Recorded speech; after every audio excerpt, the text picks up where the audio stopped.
बुरहानपुर में ट्रैफिक व्यवस्था को बेहतर करने के लिए ट्रैफिक पुलिस और नगर निगम द्वारा संयुक्त कार्रवाई की जा रही है। नगर निगम को मिली क्रेन मशीन से मंगलवार को मुख्य बाजार में कार्रवाई करते हुए अव्यवस्थित सड़क किनारे पार्किंग की गई वाहनों को जब्त करने की कार्रवाई की गई। बाजार में लोगों को सड़क किनारे व्यवस्थित पार्किंग में ही वाहन खड़ा करने की समझाइश दी गई। अगर कोई अव्यवस्थित वाहन खड़ा करेगा तो निगम क्रेन मशीन के माध्यम से वाहन को जब्त करेगा। बुरहानपुर के शिकारपुरा थाना क्षेत्र अंतर्गत रेणुका रोड पर स्थित मुस्लिम कब्रिस्तान की भूमि पर जेसीबी चलाकर कब्रों को तोड़ने और जमीन को समतल करने के मामले में मंगलवार को मुस्लिम समाज द्वारा एसपी कार्यालय पहुंचकर एडिशनल एसपी अंतर सिंह कनिष्क को ज्ञापन दिया गया। मुस्लिम समाज ने कहा कि कब्रिस्तान की जमीन पर कुछ लोगों द्वारा जेसीबी चलाकर कब्रों को तोड़ा गया है। इसके बाद मुस्लिम समाज में आक्रोश है। पुलिस मामले की जांच कर कार्रवाई करे।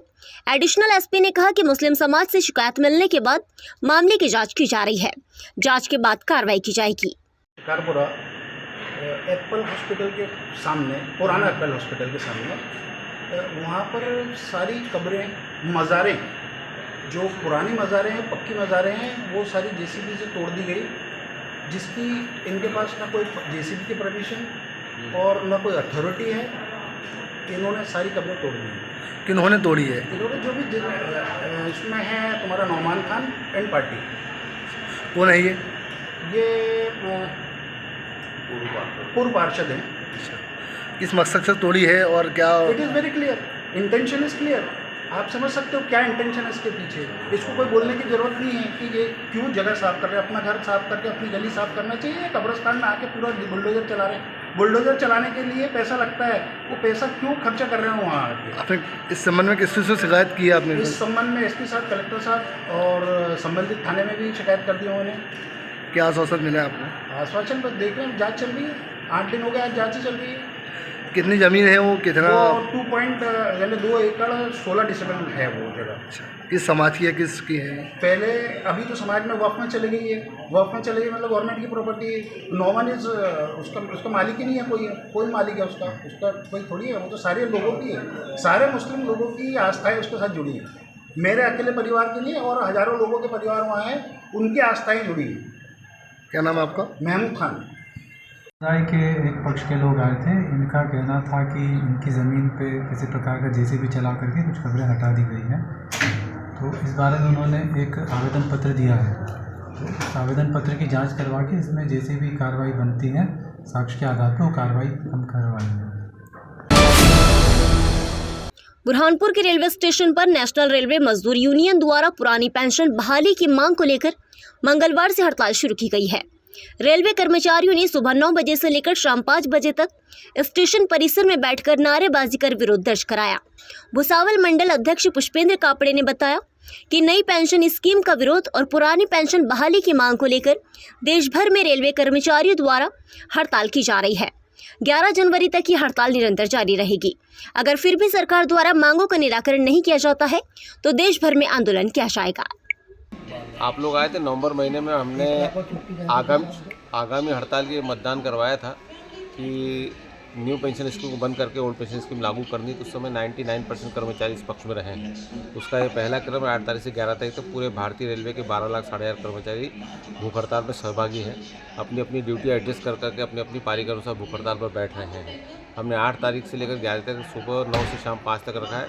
यहाँ बुरहानपुर के 625 कर्मचारी कार्यरत बुरहानपुर क्षेत्र में दुष्कड़ से लेकर तो मांडवा तक, उसमें सुबह से अभी तक करीब 115-116 कर्मचारी आकर बैठ चुके हैं।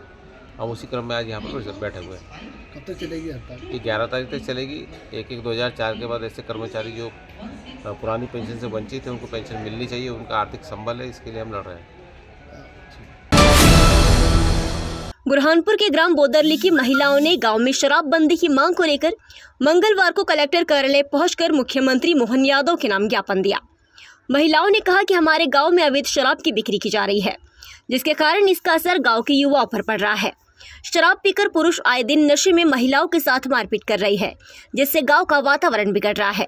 गांव में शराबबंदी की मांग लंबे समय से की जा रही है, लेकिन अब तक इसका निराकरण नहीं हुआ। कलेक्टर कार्यालय पहुंची महिलाओं ने डिप्टी कलेक्टर को ज्ञापन देकर गांव में शराबबंदी करने की मांग की। बोदरली से आए हैं। गोदरली से आए। हमारी एक समस्या, हमारे गांव में दारू बंद होने को है, तो दारू वाले सब एक सलाह कर लिए और एक भाई माना को रोक रोक के मार रहे हैं। ऐसा समस्या ये बहुत दिन से हमारे परिवार में से 2-3 जने दारू पीते हैं, घर आते हैं, गाली गलौज करते हैं, हमारे को आधी रात तक सोने नहीं देते। ऐसा बच्चे बिगड़ रहे हैं, सब बच्चे बिगड़ रहे हैं हमारे। अभी छोटे बच्चे हमारे 2-1 बच्चे स्कूल जाते हैं। तो अगर आपकी समस्या पूरी नहीं होगी क्या करेगा आगे? तो अब आगे जाएंगे, हम भोपाल जाएंगे फिर।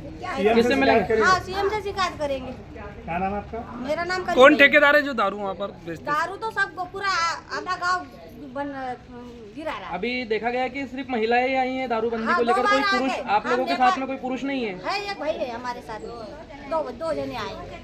ग्राम बोदरली से जो है शिकायत आई है, कुछ महिलाएं आए हैं आवेदन देने के लिए जनसुनवाई के दौरान। बोदरली में शराबबंदी के लिए इनका जो है वो आवेदन पत्र है। गाँव में कुछ व्यक्तियों के नाम उन्होंने बताए हैं जो लीगल कार्य कर रहे हैं। तो एडीएम सर के भी संज्ञान में आवेदन आया है, उसमें एसपी साहब और एक्साइज ऑफिसर दोनों को जो है कार्रवाई के लिए लिखा गया है। इसके पहले भी कई बार हाँ, इन्होंने अपने आवेदन पत्र में उसका भी जिक्र किया है, तो संबंधित विभागीय अधिकारियों को इससे अवगत कराकर उसमें कड़ी कार्रवाई कराई। सर, इनका कहना है कि हमारे बच्चे भी शराबी होते जा रहा है, शराब आसानी से मिलती है, तो उसको लेके कुछ अभियान आवेदन पत्र में इन्होंने जिक्र किया है। जितने भी बिंदु इस आवेदन पत्र में लिखे हैं उनमें जो है संबंधित अधिकारियों के माध्यम से कड़ी कार्रवाई कराई। बुरहानपुर नगर निगम के विपक्षी पार्षदों ने मंगलवार को कलेक्टर कार्यालय पहुंचकर कलेक्टर भव्य मित्तल को ज्ञापन देकर शहर की समस्याएं बताने के साथ मुख्यमंत्री निकाह योजना के कार्यक्रम और पीएम आवास योजना में हितग्राहियों को लाभ देने की मांग की। पार्षद शाहिद बांदा ने बताया कि प्रधानमंत्री आवास योजना के लाभ के लिए हितग्राही परेशान हो रहे हैं। नगर निगम में 1400 से अधिक हितग्राहियों की सूची अब तक स्वीकृत नहीं होने से राशि नहीं मिल रही है। मुख्यमंत्री निकाह योजना के कार्यक्रम नहीं होने के कारण गरीब परिवारों को योजना का लाभ नहीं मिल रहा है। इसलिए कलेक्टर से मांग की गई है कि शहर की समस्याओं के निराकरण के साथ हितग्राहियों को शासकीय योजनाओं का लाभ भी दिया जाए। मुख्यमंत्री कन्या विवाह योजना का सम्मेलन कराने वाला ये जो कि 3 महीने पहले हुआ था, अभी तक के नहीं हुआ ये, तो इसके लिए हम ये सम्मेलन कराने की मांग कलेक्टर मैडम के पास रखी है।